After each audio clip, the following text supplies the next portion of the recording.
Well, hi, Rick. Thanks for joining me. Yeah, I caught word that you got a very important modern proof coin, yeah, 1950 Franklin half dollar. So let's talk about that coin in particular and why 1950 Franklins are I guess it's fair to call them the key date of the proof series, especially if you're yeah. hunting cameos.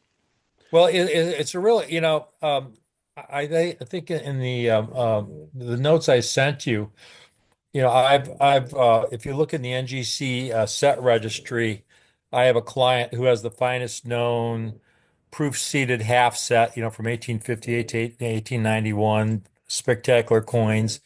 I have a client who owns the finest known proof barber half set from 92 to 1915.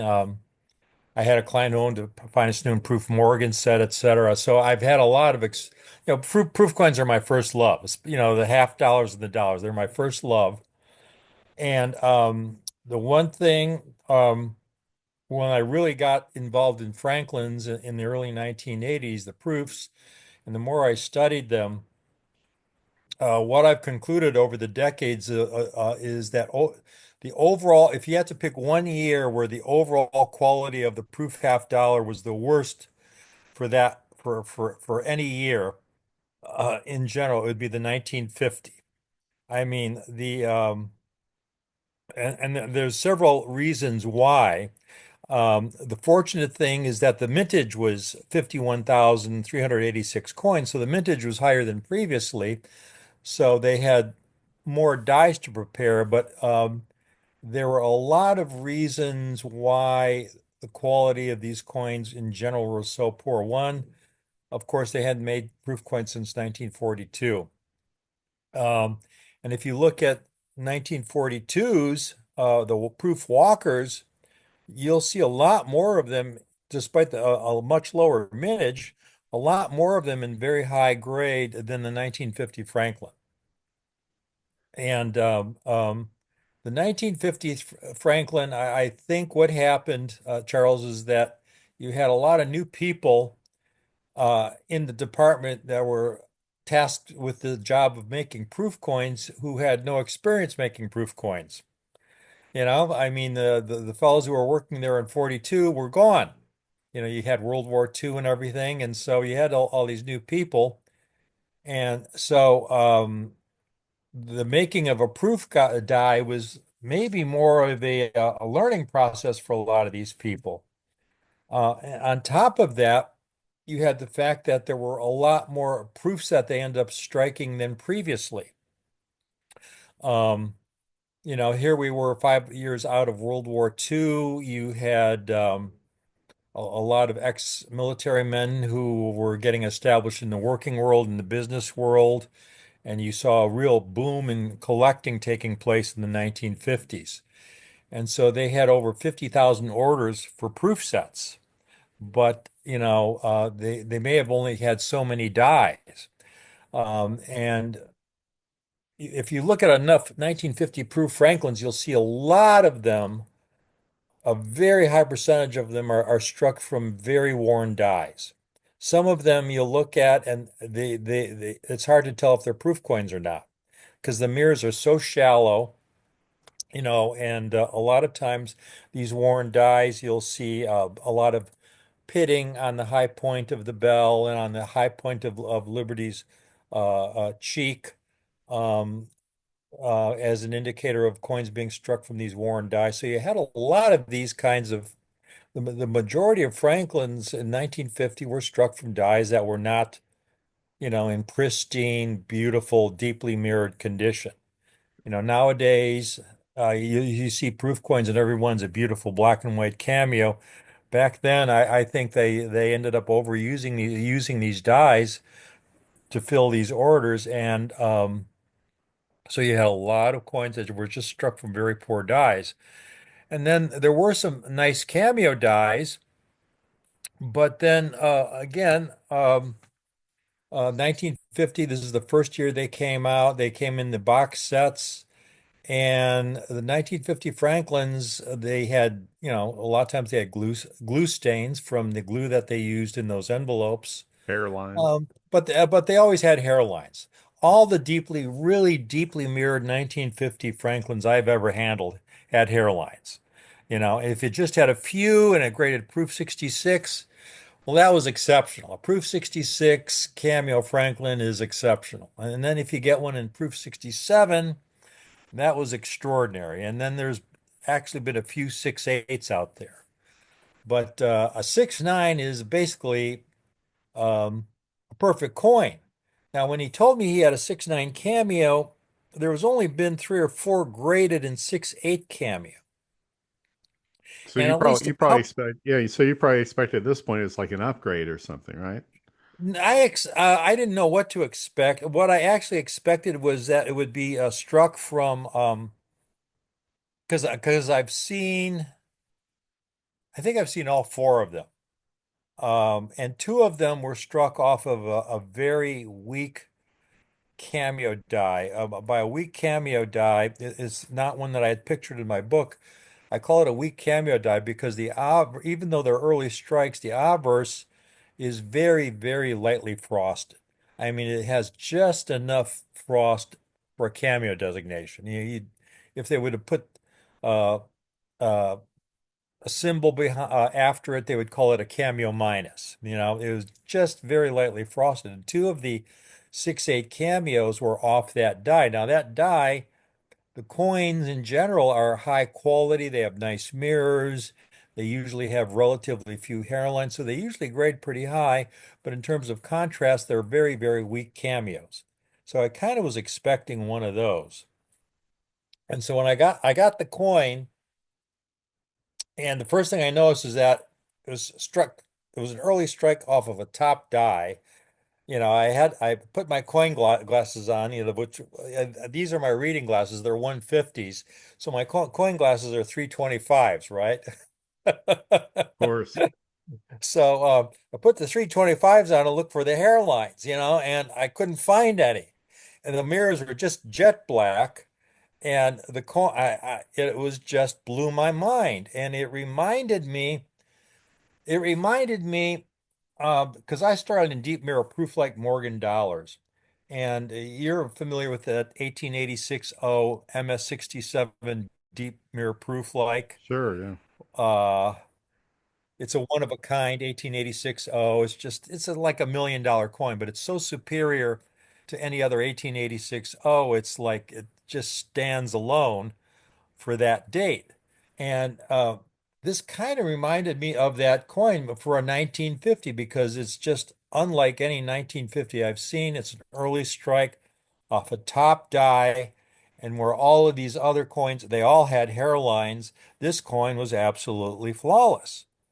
And so, now that 86O is $1 million coin. This is a Franklin.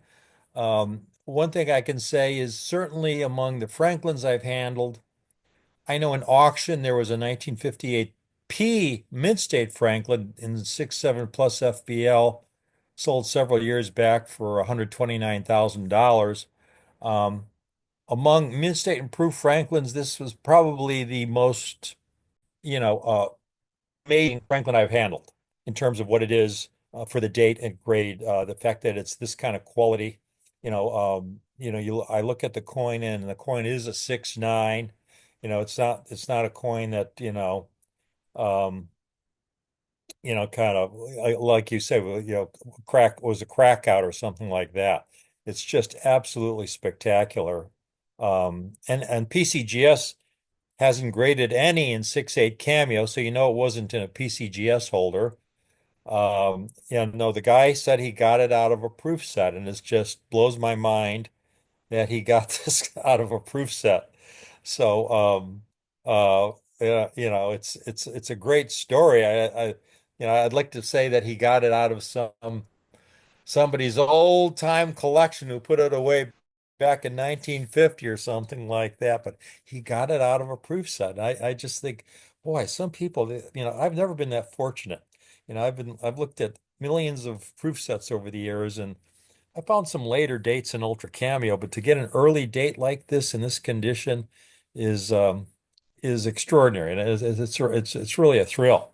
So So the last, yeah. I think the last super high grade 1950 Franklin proof that I saw at a lot viewing was probably the Jim O'Neill coin that Heritage sold in 2018. It was a, if I remember, it was like a proof 67 plus cameo with CAC, and Uh-huh. and I've been kind of I wish the grading services would be more strict with these designations as you kind of lay them out in your book, which pretty much set the table for them to start accepting them. Because like oftentimes I find that these some tweener grades or some tweener frost levels get the designation, and even if they're weak Yeah. in spots. I mean, is this Yeah. 69 like solid cameo throughout in your opinion, or is it Yeah, this is typical for off. the date? It's actually off in my book. It's actually off die number one pictured in the book, and it has a really even creamy white frost over the obverse and the reverse. The reverse is actually ultra cameo. The obverse is just a really nice strong cameo. So it's a very even heavy frost on both sides, and that's what makes it so spectacular. It's just just to get a 50 and proof nine would be a six-figure coin.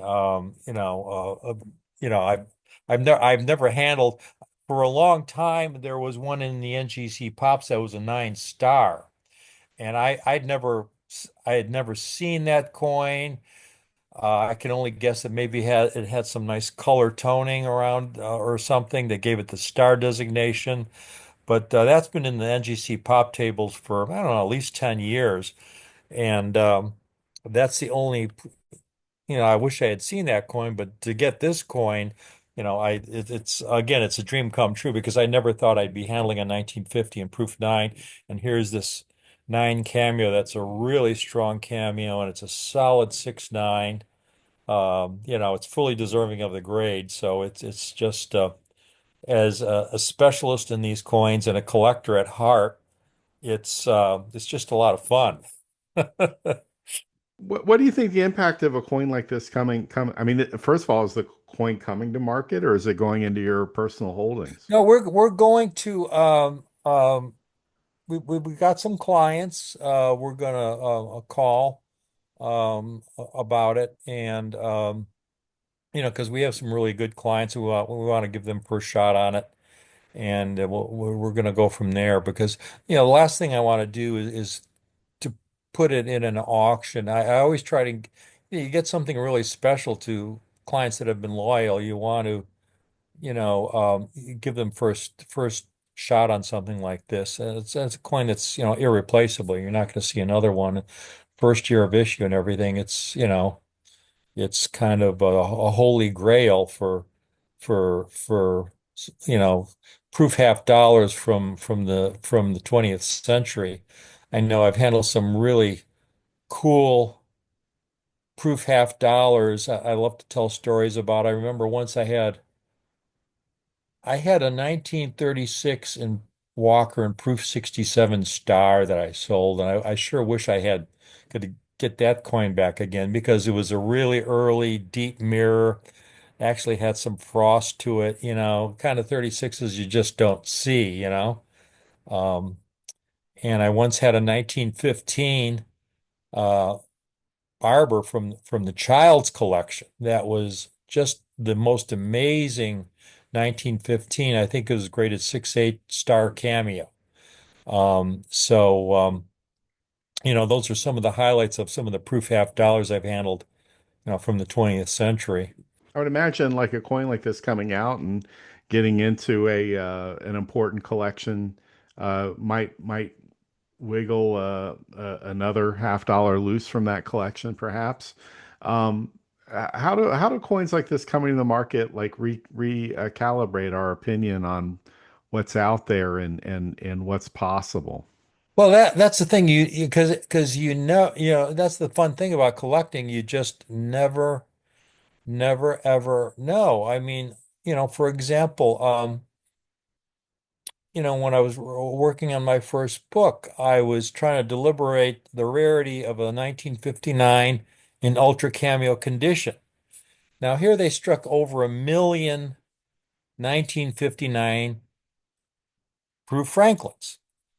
And but I was saying to myself, I've been studying these things for years and years, and I have only seen a handful that I could call ultra heavy, with that were really heavy cameo, obverse, and reverse.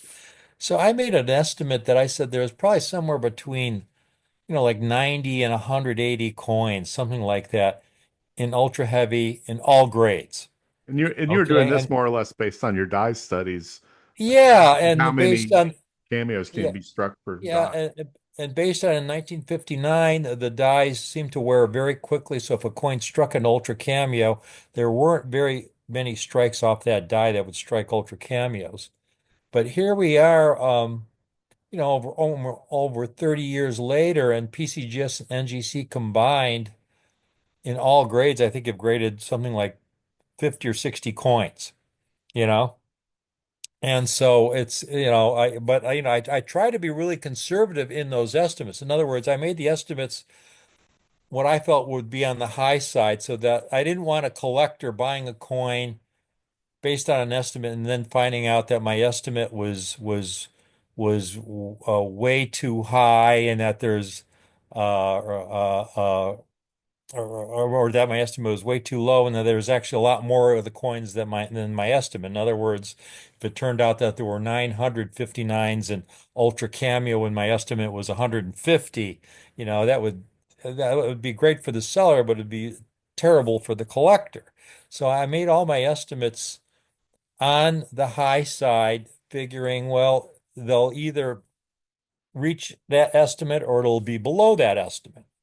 And that's for the most part turned out to be the case. And the one thing this is doing is really stimulating me to do a brand new, revision, updated version of the Cameo book, where I would be able to have pictures of all the top coins already graded throughout the book, which I wasn't able to do in the first book.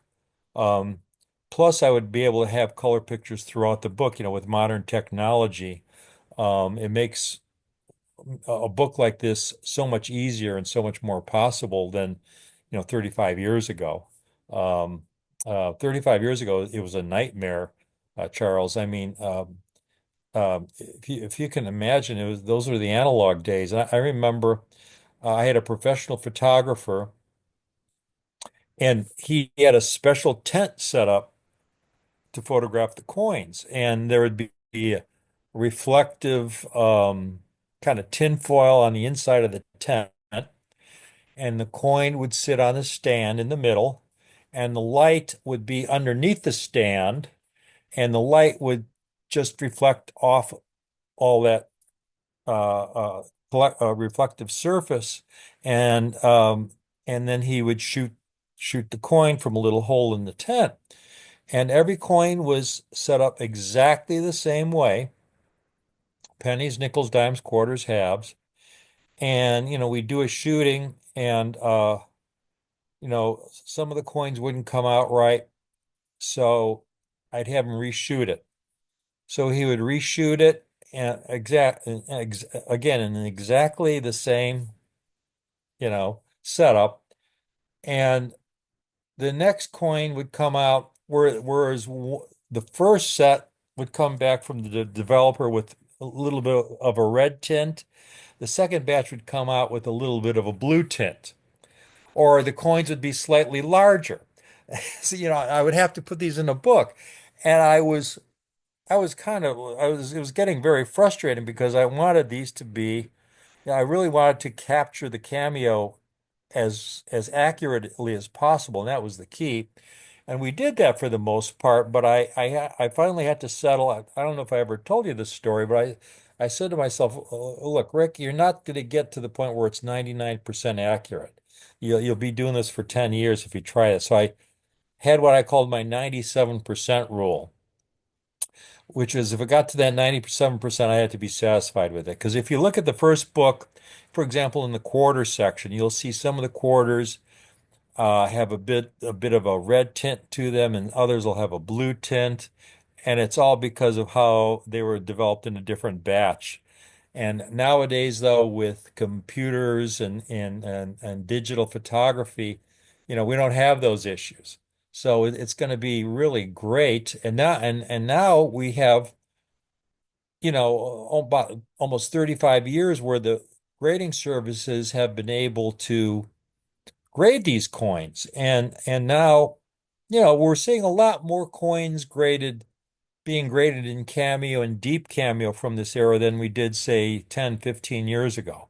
I mean, the fact is, most of these sets have been picked at this point, and it's pretty rare when you find something really nice coming out in Cameo or Deep Cameo. So this 1950 coming out now, some 35 years later, is a real shocker.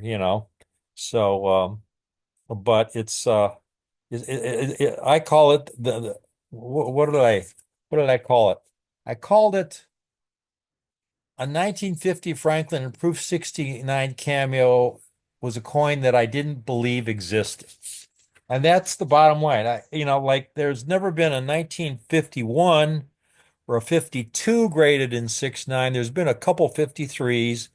And I figured, well, I could see there being a 52 someday because, like NGC is graded 17 or 18 and proof 69. I could see a 6.9 Cameo one day popping up. 51, maybe not.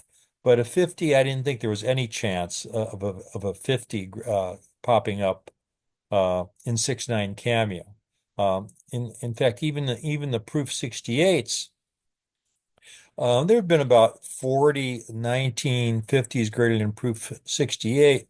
But again, most of those are later strikes off worn dies. They're not deeply mirrored coins.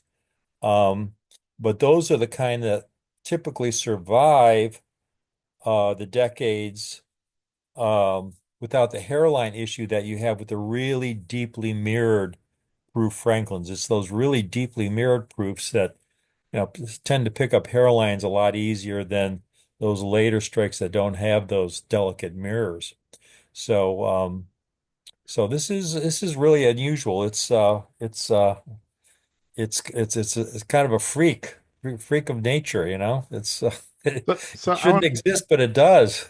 I want to ask you a question. Let's talk about this coin technical level. Yeah, Let's just imagine for a second that I am a very sophisticated collector and I am in the market for a coin like this, and I want to build a world-class set.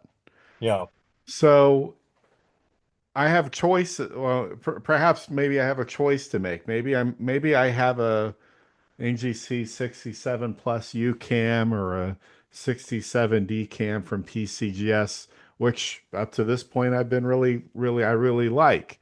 Is yeah. there an argument that you would make that would say that that collector wanting with that goal of having the best set should consider a 69 Cameo over a 67 UCAM?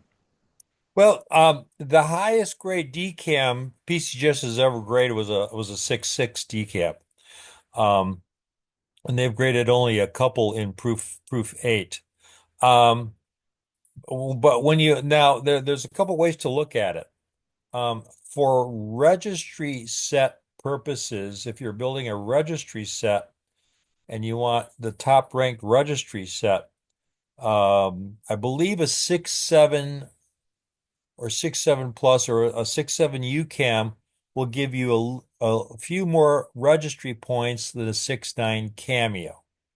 So you might prefer that over the 6.9 Cameo.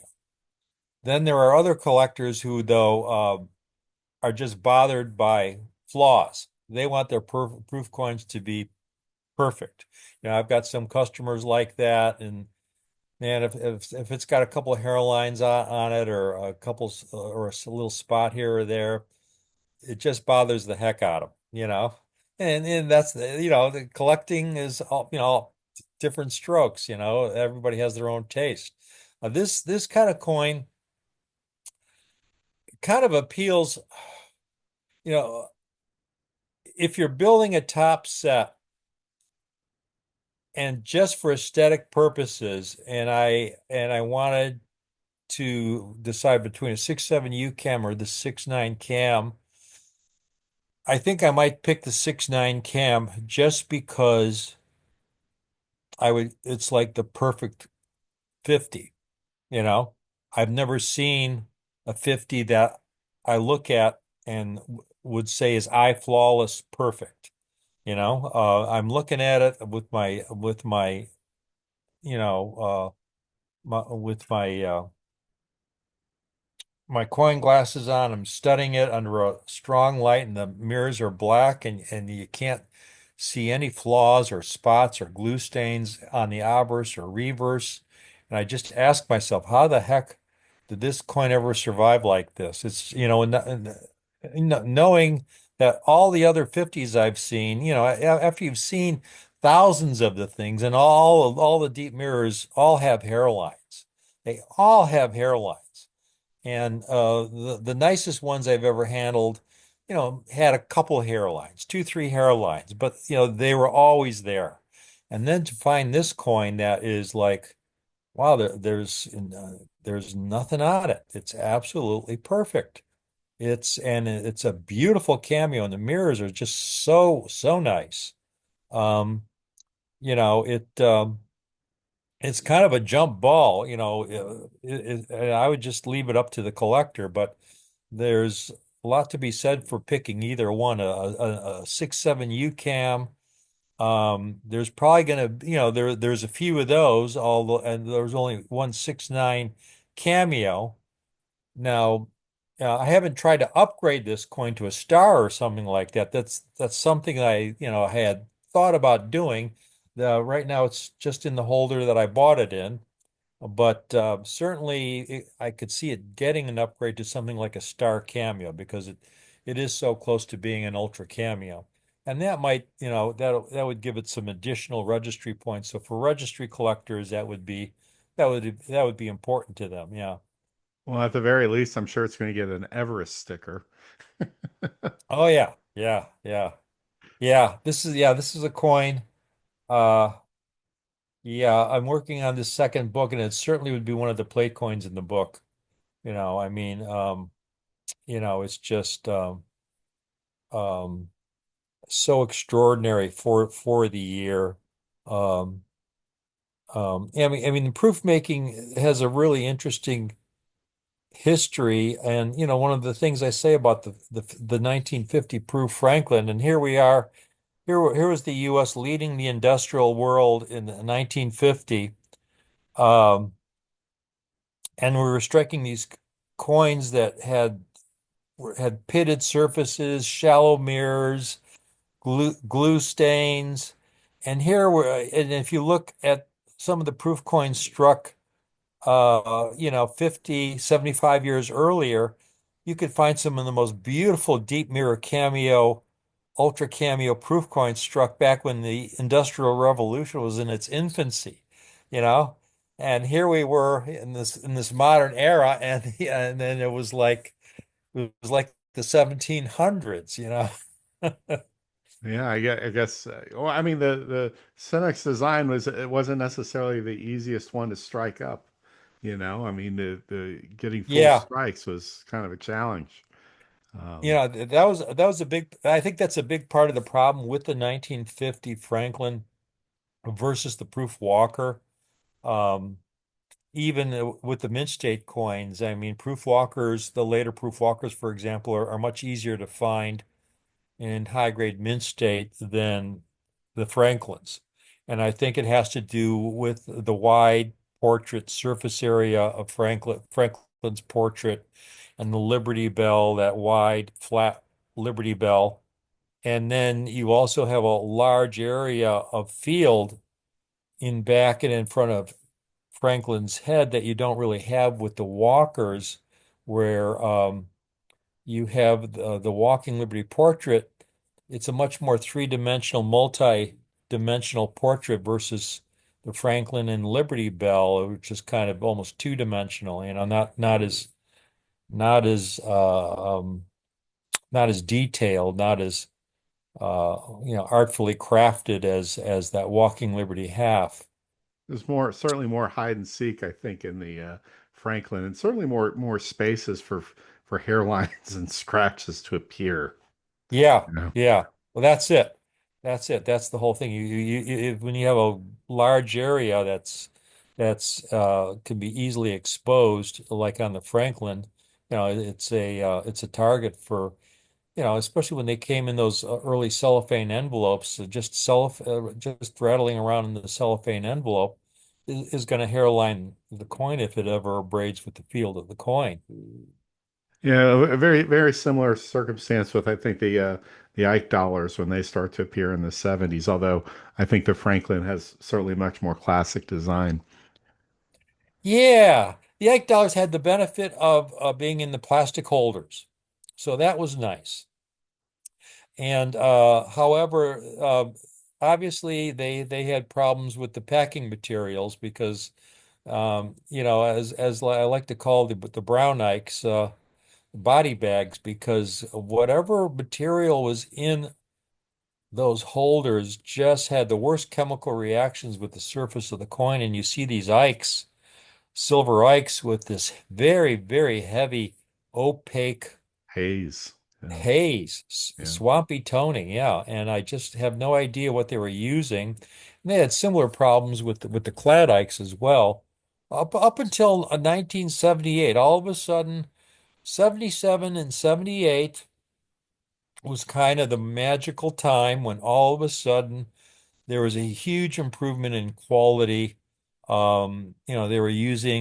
They had been experimenting with the sandblasting of these dies and the chrome plating of these dies to create uh, more of these beautiful cameo coins. And it's like 77, 78 was kind of when they were pretty much perfecting it, because when you look at the population numbers, and this is a breakdown I did, virtually every Ike struck in 1978 is an ultra cameo. They're all really nice, and they're going to grade at least proof 68, most grade proof 69, a few grade proof 70. Same thing with the Kennedy halves, although you'll get more 70s with the Kennedy halves. So I call that the kind of the beginning of the modern era, 1977, 78, when you were pretty much guaranteed of getting a beautiful, beautiful cameo in every denomination that would be a very, very high quality coin.